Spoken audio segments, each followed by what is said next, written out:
छात्रों, आज हम आपके समक्ष कुछ महत्वपूर्ण शुद्ध वाक्यों को लेकर उपस्थित हुए हैं। इनके विषय में भी जानना उचित रहेगा। पहला शुद्ध वाक्य है कि रंग लाती है हिना पत्थर पे घिस जाने के बाद। हिना कहते हैं मेहंदी के लिए।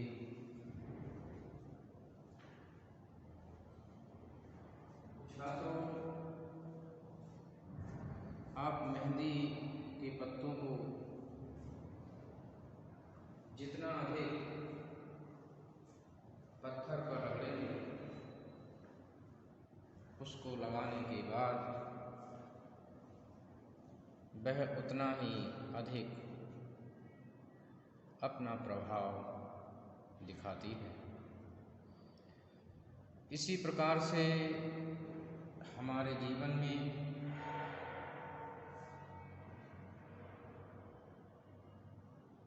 हम जितना अनुभवों को प्राप्त करते हैं, जितनी समस्याओं को झेलते हैं, जितनी परेशानियों का सामना करते हैं,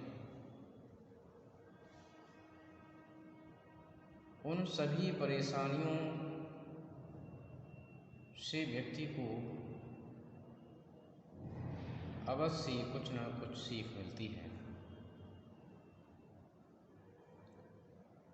और उन सीख के माध्यम से, उन अनुभवों के माध्यम से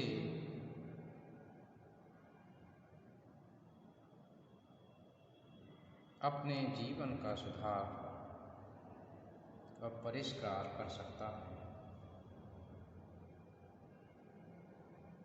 वह तमाम अनुभवों को प्राप्त कर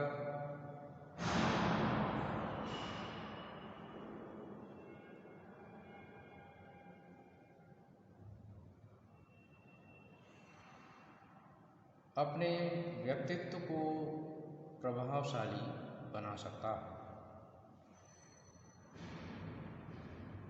तो जितना अधिक अनुभव व्यक्ति प्राप्त करता है, उसके ज्ञान के भंडार में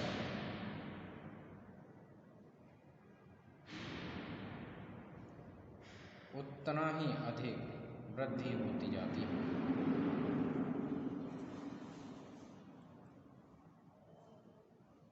और वह प्रभावशाली बनता चला जाता है।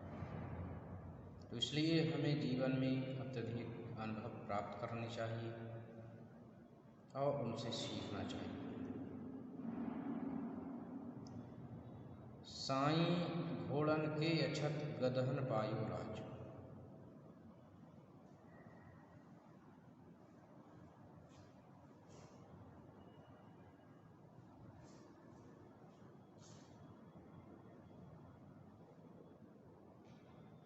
कि घोड़ों की अनुपस्थिति में गधों ने राज को प्राप्त कर लिया। छात्रों, जीवन में और समाज में बहुत कुछ ऐसा ही घटित हो रहा है कि जो स्थान योग्य लोगों के का होता है और योग्य लोग जब उन स्थानों को प्राप्त करने के लिए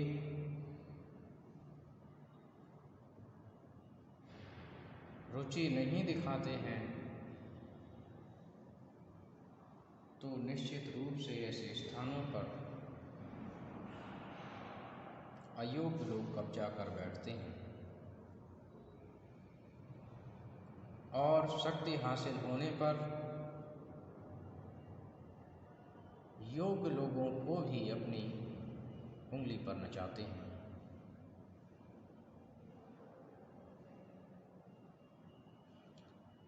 राजनीतिक क्षेत्र में भी बहुत कुछ ऐसा ही हो रहा है, क्योंकि वहाँ योग्य लोग कम और धन के बल पर अयोग्य लोग अधिक पहुँचते हैं और अपने अनुसार नीतियाँ बनाते हैं।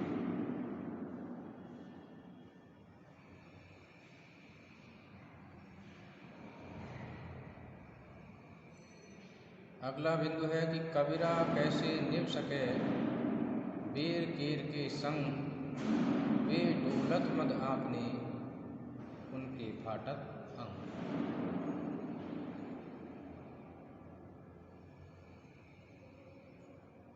कि कबीरा कैसे निभ सके बेर केर के संग। बेर कहते हैं बेर के लिए जिसमें कांटे भी होते हैं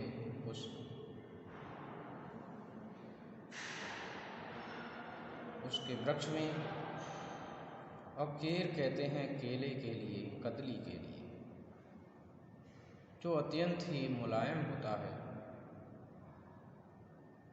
और यदि इन दोनों के लिए एक साथ रखा जाए, एक साथ दोनों पौधे हों,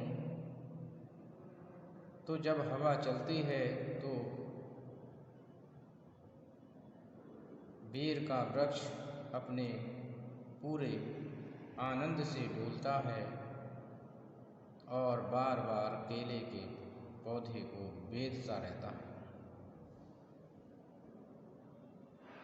इसी प्रकार से हमारे समाज में भी कुछ ऐसे ही लोग होते हैं जो उस बेर के कांटों के समान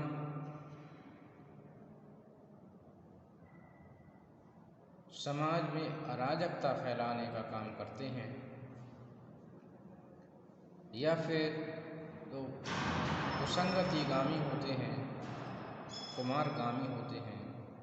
ऐसे लोगों के साथ में सत्संगति को प्राप्त करने वाला भला कैसे निभ सकता है।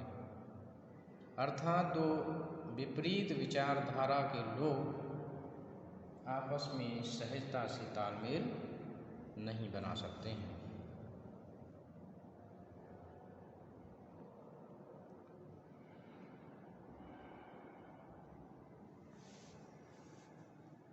उसके बाद पर उपदेश कुशल बहुतेरी। पर उपदेश अर्थात दूसरे के लिए उपदेश देने वाले तमाम लोग मिल जाते हैं, और ऐसे अनेक लोग मिलते हैं बिना कुछ पूछे ही आपको उपदेश देना शुरू हो जाते हैं। और उसका कारण है कि उपदेश देने में कोई उनका खर्चा नहीं होता।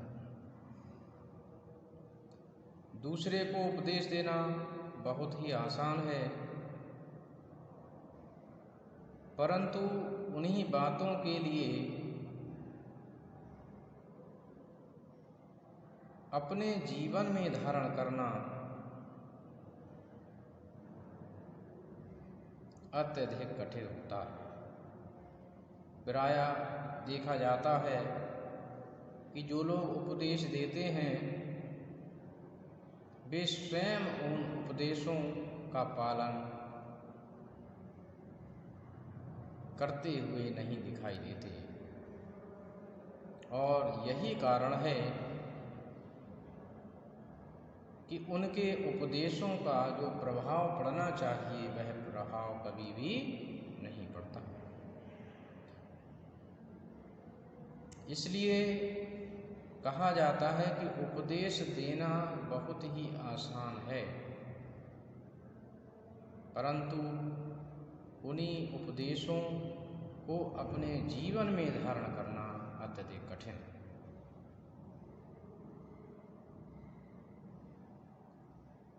इसीलिए कहा गया है कि पर उपदेश कुशल बहु तेरे।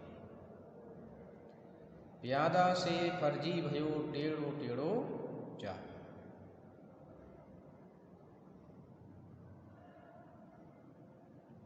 जब व्यक्ति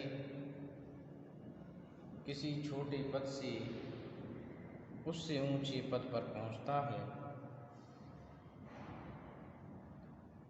तो वह निश्चित रूप से इतराने लगता है,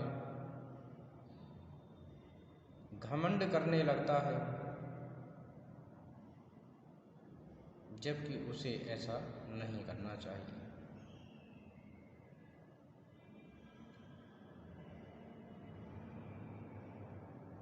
पद के प्रभाव को दिखाता है, उसकी शक्ति को दिखाता है कि वह कितने बड़े पद पर आसीन है।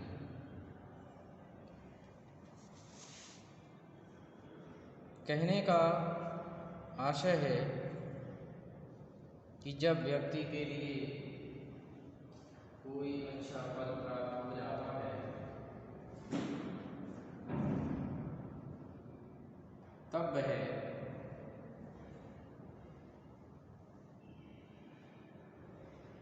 इतराने लगता है और अपने पद का घमंड दिखाने लगता है।